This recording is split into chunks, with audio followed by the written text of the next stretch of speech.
Good evening and welcome to this week in review. Tonight's stories include swimming at Sealbrook, update on Cops for Cancer campaign, the school update. These stories plus community events, the BBS Playbill, Off the Rack, and more coming up after this. Your assignment today is very simple. Make this earth as beautiful as possible. Any questions? Does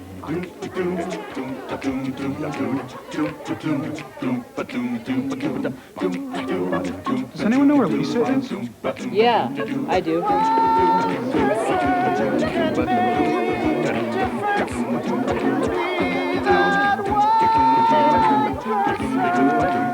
Do a good turn for the earth from the Church of Jesus Christ of Latter-day Saints. Swimming at Sealbrook is still very popular with our young people. On Thursday of last week, Karen Banfield loaned us some footage of the young people enjoying the Sealbrook swimming hole. For many years, the young people of Burgeo have enjoyed this spot for swimming. Many of our older residents will remember when they too took advantage of this spot. What makes this such a great spot for swimming? Maybe it's because the particular place is not close to town. Perhaps it's the continuous running water. Could it be that the water is deeper here than at Sandbanks Pond? Whatever the reason, it's good to see so many of our young people using the Sealbrook swimming hole and enjoying themselves.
If I could swim well, I probably would.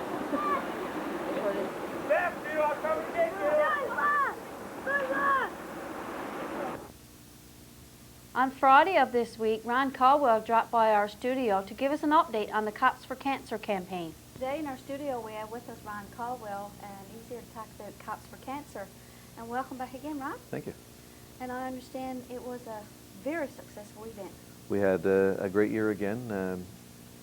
We raised some monies around before, and then at Sand and Sea we went out the final day and did the head shaving at Sandbanks. And between that and selling T-shirts, we raised almost just over $3,200 this year.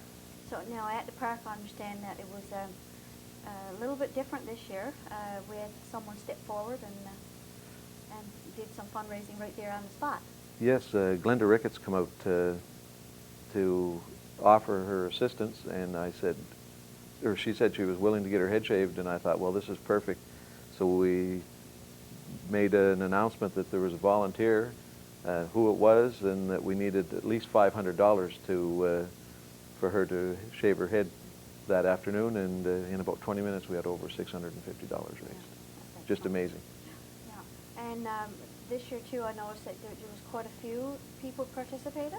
There was 4 or 5 that did fundraising, but then that afternoon people got into the spirit of the thing, I guess, and decided that they wanted theirs. There were some young people that said, Mom said it's okay, and so we said, well, if you want to get your head shaved, we'll do that for you too. And there was, I'd say, close to a dozen that had it done all together, and between selling some T-shirts out there and passing the hat around, we raised nearly $1,000 at the park Sunday afternoon on the last day of Sand and Sea. Which is very good. That's excellent. Very good. Now, it was 3,200, you said, right? Yes. Yeah. Okay. About 400 in T-shirts and Okay. 2,800 in Perfect. donations. Now, what happens now? That money will go to the Cancer Society. It'll stay in the province. It's used, well, I shouldn't say it'll stay in the province, but it'll be used in the province for patient care. If somebody needs something and maybe can't afford it, or they're too ill to be working, then the Cancer Society will provide them with some needed items, maybe a bed that they could use at home so they can stay at home with family. Some will go to research, and hopefully eventually it'll all come to the good end of finding a cure. Finding a cure. Now, of course, we're all noticing that you still have your head bald. You're keeping it so until... Same as last year, actually. I shaved it at Sand and Sea, and I kept it shaved until the Terry Fox run, which is another very worthwhile cancer fundraiser. The Terry Fox Foundation is strictly research, and that's usually done, Mrs. Tucker, I think, organizes that every year, and it's a worthwhile cause. So when they come around looking for donations, be as generous as you were with the Cops for Cancer. Okay. Now, the Terry Fox run is on September 15th. Okay. So you won't be around? No, I'm going to be out of town that weekend, but I'll keep it off until I get back. Okay. Yeah. Now, on a totally unrelated subject, we're hearing that you're going to be the new CO for the Sea Cadets. It's not a rumor, it's true. Jeff left last April for work elsewhere, and John Coley was good enough to come back and take over the Corps in his absence, and John unfortunately had to go elsewhere for his work as well, so that left us in a sort of a bind, and I thought, well, I didn't feel confident enough to take it last year when it was offered, and I'm not sure if I'm still overly confident, but I can't leave the best Sea Cadet Corps in the country without a commanding officer, so I've volunteered to take over the position. Excellent. And we are the best. Yeah, and to expand on that, you were telling me a few days ago that our Sea Cadets did very well at camp. Yes, we just went over, sent our cadets over, and they won honors and awards, best cadets in their divisions for the whole courses. Some were Cadet of the Week, some were Staff Cadets of the Week. We had 4 people on staff, which for a Corps our size is amazing, and they all did very well, and all our cadets did well, so very proud of them. Okay, now with Jeff being gone and John having to go, is your Corps short now, adult leaders? We are short. We can always use help, volunteers, or there are some positions available, I believe, for officers, CIC officers with our Corps as well. I'm not sure the exact numbers because I'd have to check and see with the size of our Corps what amount of officers we are entitled to have. But I mean, we can always use volunteers. The thing is with our Corps, it runs itself. All we are there is basically there to supervise. The cadets teach all their own classes, and they basically run themselves. We're just there as the administrative staff, and because they require adult supervision. Okay, now are you planning to, cadets will certainly begin whenever the regular year starts? I'm hoping to, I believe school starts next Tuesday, Yes. and the 2nd or 3rd, I believe, and I think the Thursday we're going to have cadets. It'll probably just be an informal meeting, no uniforms or anything, but we'll get the cadets there, and I invite all the young people in the town, ages 13 and to 19, if they want to join. The grade 7s especially, we're looking for as many out of that class as we can get. But if there's somebody that didn't join in the last couple of years, we're more than willing to take you on right up to, like I say, age 19 and still in school. So even if there's an adult out there who would like to volunteer sometime, they're welcome to come down? Anytime, on and Thursday would be great. Then we could discuss, I should have some more information on how many positions we have, and like I say, all volunteers are welcome. Well, we certainly thank you for dropping in today. Congratulations on the success of Cops for Cancer, and congratulations on the CO of the Sea Cadets. Thank you very much. On Thursday of this week, Mrs. Fanny Dumford, a resident at the Calder Health Care Centre, celebrated her 95th birthday. We were invited to join in. Mrs. Dumford was born in 1907. She moved to Burgeo when her husband became ill. When he passed away 37 years ago, she moved in with Barb Sims and her family.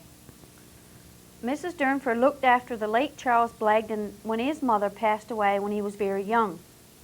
Since that time, the Blagden family has considered Mrs. Durnford their adopted grandmother. Mrs. Durnford is the oldest and only survivor of 8 children. When her granddaughter Glinda married, Mrs. Durnford moved in with her up until 7 years ago. Then the doctors advised that Mrs. Durnford should move into Calder Health Care Centre for medical reasons. Glinda told us that Mrs. Durnford is in pretty good health. She is just a little hard of hearing and still has her wonderful sense of humor. She has a strong faith. She enjoys the Wednesday church services and the visits from the organization, especially when they provide music. On Wednesday, the residents, family, and friends helped Mrs. Durnford celebrate her 95th birthday. The residents' sitting room was decorated for the event. She received many cards and gifts from her many family and friends. Of course, there was a birthday cake, and everyone sang happy birthday. We spoke briefly to Mrs. Durnford. How you doing today? Doing fine. You're doing fine, are you? Doing fine. Yeah. Somebody said you had a birthday today. Yes. Yeah. How old are you today? Oh, I'm lovely. You're lovely, are you? Yeah. Yeah. Somebody said you had a 95th birthday today. Yeah. Yeah. So how you feel? Oh, same old thing. Same old thing? Yeah. Yeah. You're looking pretty smart. Yeah. Yes, I was. Yeah. You had lots of nice gifts given to you. Eh? You had lots of nice presents. Yes, lovely. Yeah. So is there anything you want us to say to the people of Burgeo today? No, No, don't want to tell them nothing now. You live to be 95? no. No. Lots of family and friends around you today. Yeah. Yeah. I guess you're waiting for a piece of birthday cake now, are you? Yes. Thanks a lot for talking to me. You're welcome. With the help of some staff members, Mrs. Durnford danced a little jig. Staff members say that Mrs. Durnford is a pleasure to have around. She likes to tell jokes and sometimes plays practical jokes on the staff members. We wish Mrs. Durnford a very happy birthday and best wishes for a healthy year. Stay tuned for more of This Week in Review coming up after this.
wetland gift from Ducks Unlimited Canada. On Thursday of this week, we visited the school site. Up to this point, residents thought the progress on the school was going rather slowly. However, since Monday when the steel work began, there is a noticeable difference at the site. The bricklayers also went to work. This part of the construction seems to be coming along quite well. 6 residents from Burgeo and 1 from Ramia has been fortunate enough to find employment at the site.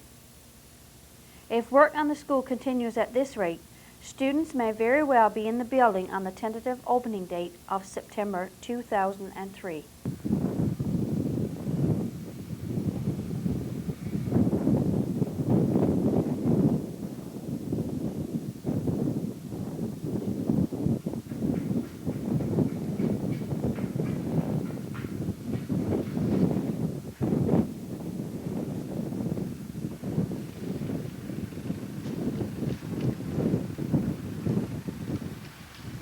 On Friday of this week, the town clerk Stan Coster dropped by our office with a boil order advisory.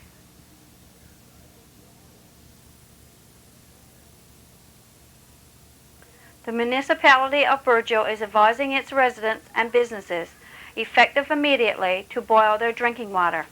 This should include water used for drinking, cooking, brushing teeth, making coffee, tea, etc., making ice, making juices and other drinks from concentrate or powders, making infant formula and cereal, washing fruits and vegetables. Please bring water to a rigorous rolling boil for 1 minute. The municipality of Burgeo will advise residents when the boil water advisory is no longer in effect. In the interest of protecting public health, your attention to this boil water advisory is appreciated. More information can be obtained by calling 886-2250. Residents are also advised to watch for further updates on Community Channel 10. Stay with us for Off the Rack, the community events, and the BBS Playbill, all after this.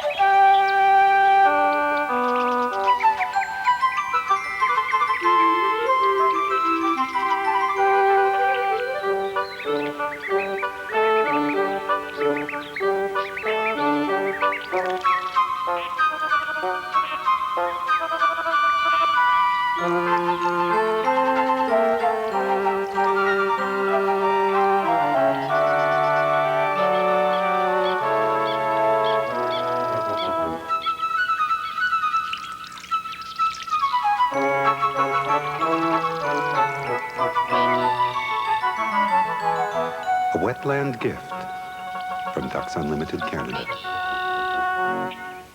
Off the Rack.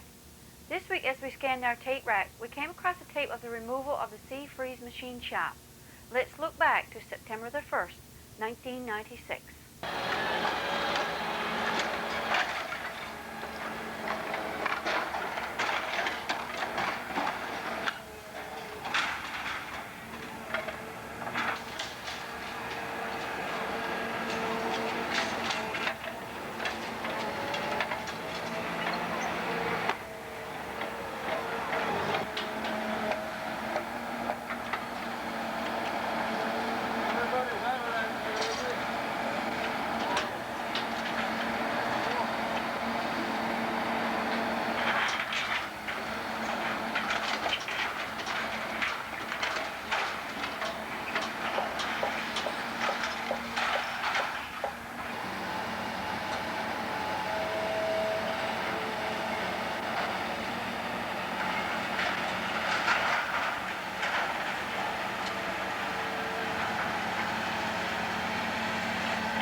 And I'll be here again next week with This Week in Review.